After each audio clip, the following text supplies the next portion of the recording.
It's something we want to believe will never happen to us or our families, but the reality is that thousands of drownings happen across the nation. And to talk more about how we can help protect our families, I'm here with Dr. Jeffrey Lee with St. Joseph Health to give us more insight into that. Thank you so much for taking the time to talk with us. Thank you for having me.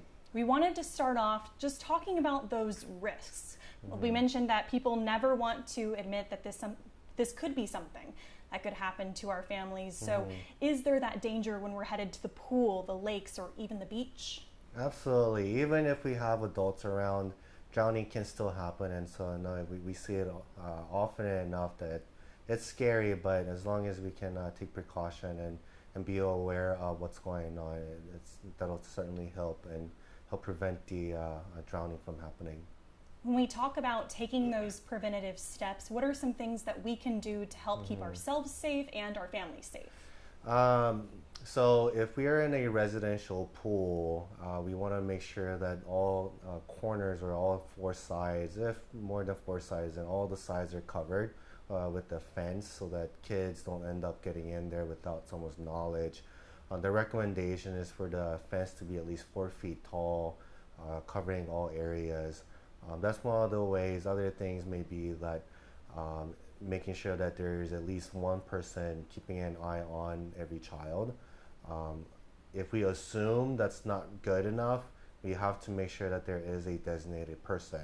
And if we're switching off, make sure that the other person is aware of where all the children are, and something like that. And if we're in the pool with them, making sure that they're within arm's reach, especially if they're not able to swim well. Taking swim lessons are also very helpful, but those are some of the ways. You mentioned swim lessons. When is a good time to get kids involved with swimming lessons? That's a tough one. I know there are some parents that like to start at 6 months and up, or even younger.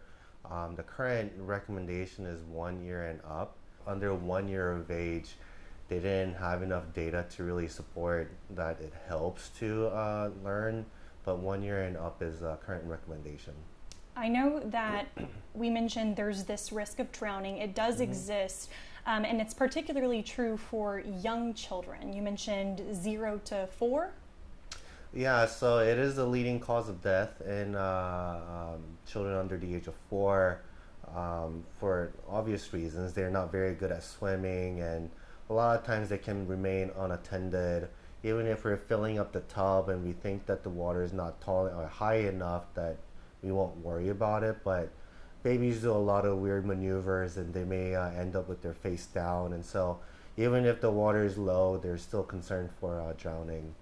And that's a big myth that we see. A lot of people say, well, it has to be deep water. It has to be rough water, like the beach, or rapidly flowing water for something like this to happen. So it's a good idea to always take those precautions. Absolutely. We should always keep an eye on our children. Even if we think that they're safe, if there's any water around, we should always make sure that someone's looking at them. Well, this is great advice and great information for everyone and their families. Thank you so much, Dr. Jeffrey Lee, for speaking with me today. Yeah, absolutely. Thank you for having me.